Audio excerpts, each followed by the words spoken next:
বন্ধুরা নমস্কার। বিষয় কামতাড়িত নারী পুরুষের গতি। বন্ধুরা, এ প্রসঙ্গে রাজা যযাতির একটি মহা উপদেশের কথা স্মরণ করা যেতে পারে।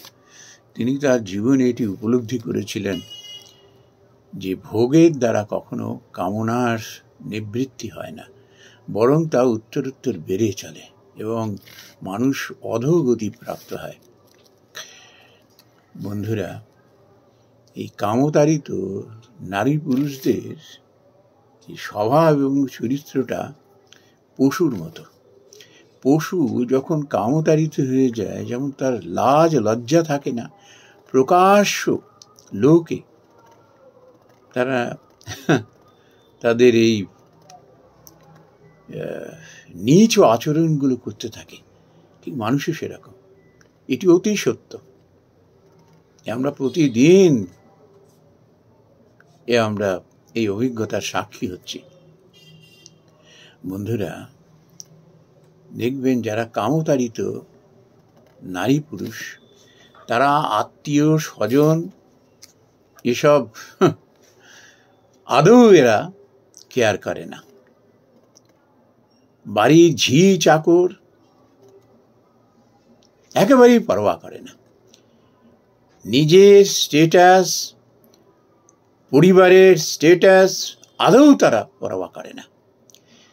তারা এমন একটা হ্যালুসিনেশনের মধ্যে থাকে যেভাবে কেউ কিছু বুঝছে না, সবাই সব কিছু বুঝছে, দেখছে, কিন্তু কেউ মুখে মুখ লাগাচ্ছে না, বলছে না। বন্ধুরা, তার পরিণাম স্বরূপ এরা এমন যথেচ্ছাচার করতে থাকে। ওই যে বললাম, আত্মীয় পরিজন, ঝি চাকর এসবের ভেদাভেদ থাকে না। তারা এমন নিকৃষ্ট, সেই পশুর মতো তারা জীবন যাপন করতে থাকে যে তারা বুঝে উঠতে পারে না তার পরিণাম। এ প্রসঙ্গে শ্রীমদ্ ভগবদ গীতায় একটি চরম উপদেশ দেওয়া হয়েছে এরকম: ত্রিবিধম নরকস্য ইদম দ্বারং নাশনম আত্মনঃ কাম ক্রোধ তথা লোভ তস্মাৎ এতত্রয়ং ত্যজেৎ। এর পরিণাম স্বরূপ বলেছেন যে এ তো নিজের নাশ হয় এবং তার গতি হয় নরকে। বন্ধুরা, এখন নরকটা কোথায়? মৃত্যুর পরে নরকের চেহারা আমরা এরকম দেখেছি ছবি টবিতে বা সিনেমায় টিনেমায়। সেই গরম তেলের মধ্যে তাকে চুবাচ্ছে, করাত দিয়ে গলা কাটছে। এগুলো আমাদের সাবধান করে দেওয়ার জন্য। কেননা নরকে মৃত্যুর পরে নরক থেকে ঘুরে এসে তো কেউ আমরা সেই দৃশ্য বর্ণনা করতে পারি না, কিন্তু যেটা চোখের সামনে দেখি সেটা আমরা বর্ণনা করতে পারি। এক ভদ্রলোক, আমি তাকে ভদ্রলোক বলবো কি না একটা সংশয় আছে, তিনি তার জীবদ্দশায় একটি এই রাজা যযাতির মতো একটি কথা বলে গিয়েছিলেন। তো সেরকম বলেছিল যে আজ আমি আমার স্ত্রী দ্বারা, পুত্র কন্যা দ্বারা আমি পরিত্যক্ত কেন হয়েছি জানো?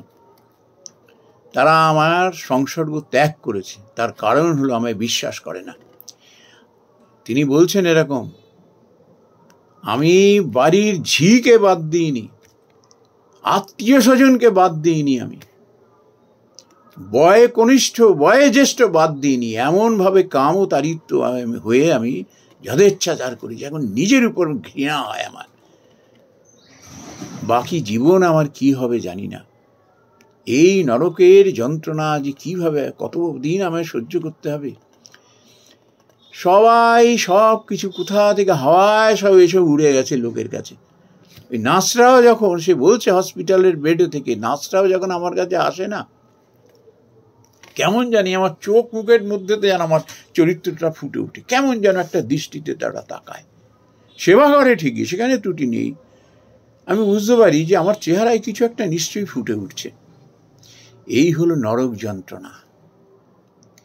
যখন সে কামাচার করতে থাকে না, তখন সে বুঝতে পারে না, কিন্তু একটা সময় বয়স যখন বাড়তে থাকে, যখন তার তেজ কমতে থাকে, যখন সে ক্রমে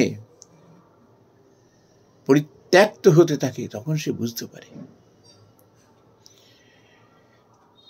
বন্ধুরা, এই জন্য কি হয়, ছোটবেলায় আমাদের কতগুলো সৎ অভ্যাস গড়ে দিয়েছিলেন যে ভাই বোনেরা একসঙ্গে কখনো থাকবে না, ভাইদের আলাদা বিছানা, বোনেদের আলাদা বিছানা, আর একজন আর একজনের উপরে লক্ষ্য রাখত।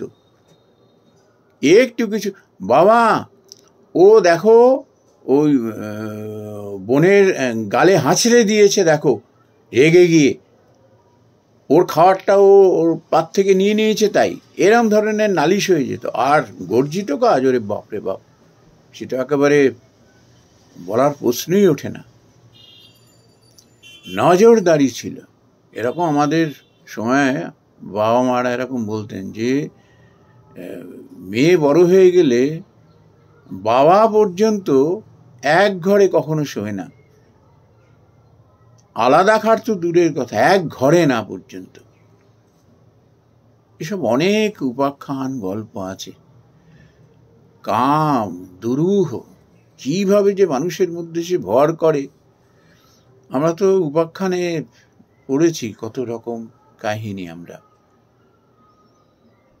নৈতিক গল্পতে কত কিছু আমরা পড়েছি, যে সাধুও কিরকম তার স্খলন হয়ে গিয়েছিল, চরিত্রের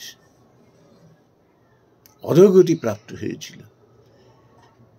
এই জন্য সাধুরা মেয়েদের মুখের দিকে তাকিয়ে কথা বলেন না। যারা এটি খুব হাড়ে হাড়ে যারা বোঝেন, তার শরীরের দিকে পর্যন্ত তাকান না।